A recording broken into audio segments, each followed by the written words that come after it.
Good morning, it is Jane with ScrapTasticyarns, and once again we're still light on things I'm making. Right now I am just focusing on getting the white hats done for the baby baseball caps, and then I'll add the red and do the stitching at a later time. But I thought I would also discuss sometimes why we're so hard on ourselves. You know, I have been really frustrated that I am not crocheting the way that I used to, doing as much, and for some reason I feel like I need to push myself to do it. And I guess it's really not a matter of my crojo not being there. It's just right now I have so many irons in the fire. I don't seem to have time to get to that point. I've been doing a lot of other things and working on some things in this house, or well, the apartment, to get it squared away, those kind of things. Going through paperwork and fun stuff like that. And you would think after a hard day that I would find the time to crochet. But literally, I'm mentally wiped out after that. So, and I thought, I don't know why I'm berating myself so much about not getting crochet done, because I am getting a lot accomplished. It's just not crafty stuff that I would like to be doing. So, I thought, I don't know why we do that to ourselves, but we as women tend to do a lot of that, self-doubt, those kind of things. So I just wanted to touch on that subject and say, I hope you guys aren't going through that, and if you are, I hope you give yourself a break. Trying to learn to give myself a little bit of a break and not be so much of a negative Nelly about that. So we'll see where it goes. This week, Jerry and I had gone out to purchase yarn for the prayer shawl ministry, which I will tell you, I do not normally buy yarn for myself anymore because we're buying so much yarn for the prayer shawl ministry, and I just feel like, I'm done. I might buy a few things here or there, like I bought the white and the red, to do the hats. And that's a labor of love for the UPMC newborns that are in the nursery. Every year with Little League, they have they give out onesies to all the babies born during Little League week, and they give them a little, hat. They want to look like the baseball. We decided this year we'd make them look more like ball caps, and then they also give them a glove, a foam glove for the babies, for the photo op, but also because it is a special week in Williamsport, PA. That is where the Little League World Series is held, and I guess this year they're actually going to have teams from around the world like they have in the past, with the whole C word, the plague. There hasn't been that kind of travel, and the Little League was limited to just statewide, in the U.S., those teams only, and they really limited the crowds. It could be only family members. You don't have only so many family members. So the scuttlebutt is this year it's going to open up things a little bit more, and I hope so, because that is a big thing here. And in Pennsylvania, you can watch the games practically all day long, on your local TV station. So that's always a fun thing. But while we were out, we decided to go to Scraps and Skeins, and I had wanted to go to Scraps and Skeins because they have their little special every once in a while. And of course, this is Christmas in July. Hello. So they have a lot of Christmas fabrics that they have out ready, so I thought I would purchase some 4 bags for the Christmas season. But they have fill a bag for $10, and it's basically just small fat quarters, maybe not a full fat quarter, but they're great projects for scraps and those kind of things. So I filled a bag.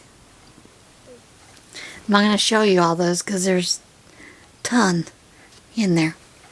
But I did find this fabric for Christmas, and I really liked it. I don't know if I'll be making bags out of that one or something else, but this one I really liked. So that will be made into some bags. And then of course we have some Santa kitties, and they will be made into bags. I think I have enough to do maybe 3 bags.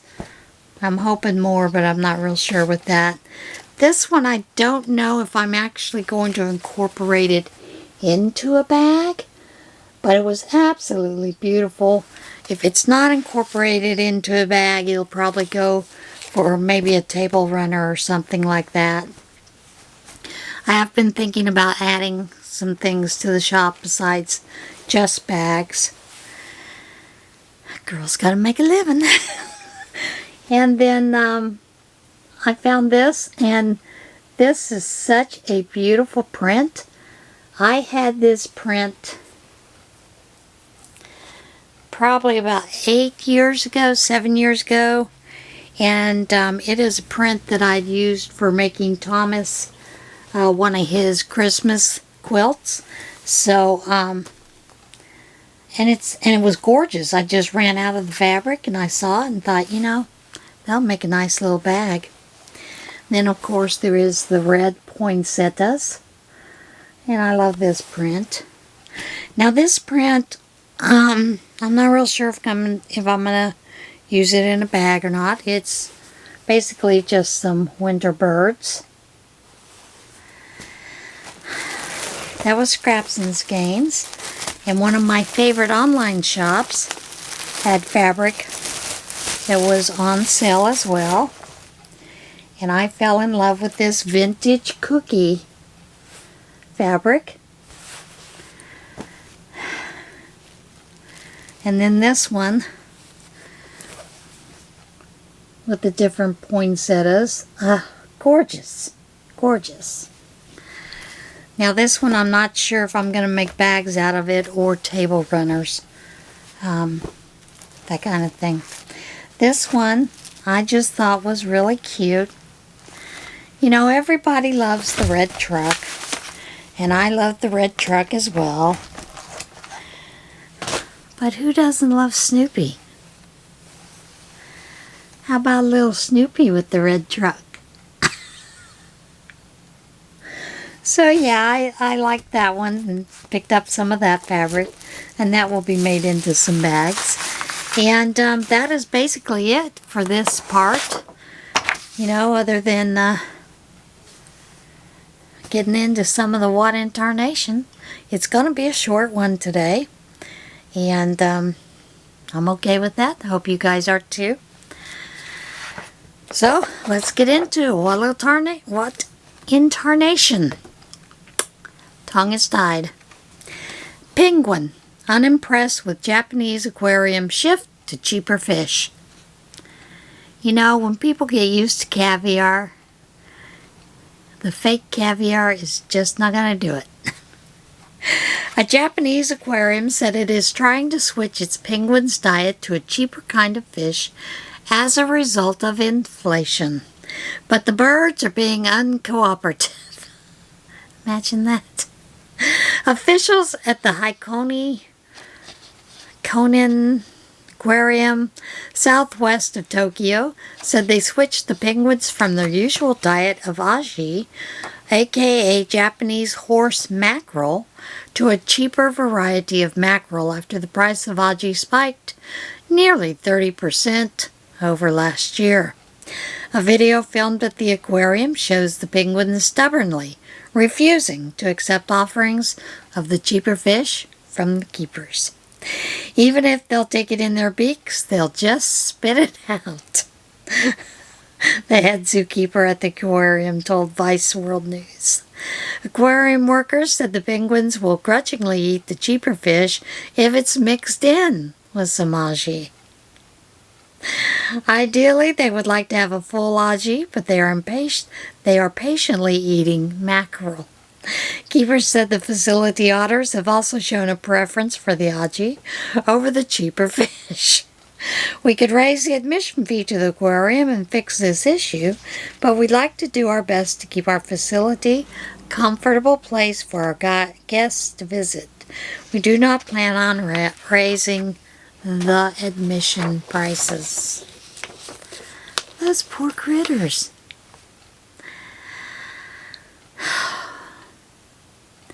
Nature is absolutely fascinating. There are some photos, and they are dramatic photos, show a tree burning from the inside out. When firefighters from the Ridgeville Township Volunteer Firefighter Department arrived on the scene to extinguish a burning tree Tuesday morning, they were met with a particularly challenging job. Lightning from some early morning storms had struck and ignited a tree near a home in Ridgeville, Ohio, town between Dayton and Cincinnati in southwestern Ohio. But firefighters came across a unique sight when they arrived. Rather than finding a tree engulfed in flames, they instead saw a tree burning from the inside out. Lightning can do some crazy things, and we had a tough time getting to every hot spot in this tree trunk. And they posted on Facebook photos. Big thanks to Moyer's Tree Service for coming out this morning to help get the tree cut down for us and the homeowner so we could fully extinguish the fire. Comments on the post ranged from awe surrounding the power of nature and the beauty of imagery to lamenting the loss of what appeared to be an old tree. Rounds of thunderstorms rumbled through southwestern Ohio on Tuesday morning, delivering bouts of lightning, heavy rainfall, and gusty winds. So yeah, it's rather amazing to see what happens with those kind of things. Now this next one, it's just a clip, and I'm assuming it's a clip from maybe one of the CCC TV cams in China. But it shows a lone car narrowly outracing a landslide on an isolated highway. One unlucky driver it suddenly ended up in the middle of a real-life James Bond movie when a mountainside in China's southwestern Sichuan province gave way, causing rocks and debris to spill onto the highway, leaving the imperiled car no choice but to outrun the carnage. The landslide, which occurred on July the 5th, sent plumes of smoke and piles of small debris and mud careening towards China's Wenchong-Markang Highway and the car driving on it. The massive rockfall, which appears to have begun high up on the mountainside, nearly crushed the car, with the driver barely making it out of the mountain tunnel before the debris caught up with the vehicle. While the bad guy in James Bond movie might have intentionally caused the rock slide with some sort of explosion, the rock slide in this case was more likely a product of the wicked weather that China has been enduring in the recent weeks. So far this summer, temperatures in China's north have been extraordinarily hot. All over the world, honey. Southern parts of the country have seen unusually wet conditions. Deluges of rain often precede landslides, as the rainfall allows mud and water to carry rocks and small pieces of debris downhill. As the debris accelerates on its path down the mountainside, a landslide can gain enough force and mass to be dangerous to property and potentially even deadly. Landslides can occur all over the world, with a particularly deadly landslide occurring in Brazil earlier this year. In that incident, more than 100 people died after a rain-induced landslide tore through the city of Petropolis, a mountainous city about 25 miles north of Brazil. So yeah, we're not only seeing those, but there's a lot happening around the world. Now, this one resulted in no casualties, meaning that our would-be James Bond survived the death-defying adventure without any injuries, according to local reports, although it may be some time before anyone can drive that road again, though, as the highway has been closed for repairs. Oh, Wisconsin. Alligator found swimming in Wisconsin lake. Animal rescuers in Wisconsin are trying to find the owner of an unusual animal found swimming in a lake, an alligator. J&R Aquatic Animal Rescue said the alligator was spotted in Long Lake and was captured by the Osceola Boat Patrol, which turned the reptile over to the Wisconsin Department of Natural Resources. Conservation wardens then brought the gator to the animal rescue. Legally, we are able to take in alligators up to 30 inches long, and this guy is much less than that. We are fortunate that we are in a position to help this animal either be legally reunited with its owner or sent to a sanctuary. The rescue group said the alligator will be kept for a week to give its owner time to claim it.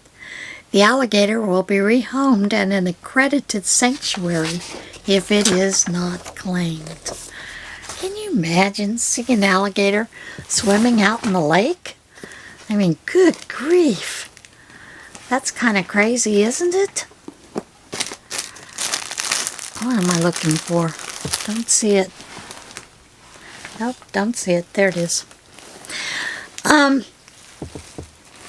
So that is it for today's podcast, other than we're going to do a little bit of a devotional. That's what I was looking for. And this one is Goodness in Waiting. The Lord is wonderfully good to those who wait for Him, to those who seek for Him. It is good both to hope and wait quietly for the salvation of the Lord. This comes from Lamentations 3:25 through 26. Have you ever watched other people enjoy their happily ever afters while you sat wondering if yours would ever come? Sometimes it feels as though everyone else has their lives perfectly in order, while your own is in some type of chaos. Finding yourself waiting is challenging enough without watching everyone else rush ahead of you. But God promises goodness to those who are kept waiting. If you choose to seek the Lord as you wait, He will reveal Himself to you in a sweeter way than you could have known otherwise. What are you waiting on God for right now? Isn't that true? Think about Elizabeth and Zechariah waiting for a child to be born to them. She was barren. And lo and behold, the Lord answered their prayers and gave her a child, John the Baptist. All right, that is it for today's podcast. I hope that you will get out there and enjoy some of this beautiful weather we're having. If you're needing rain, I hope you get some rain. If you don't want any more rain, send it our way. We can use it. It's getting a little dry around here. Remember, love one another, be kind to one another, and enjoy this big, beautiful world that God has created for all of us to enjoy.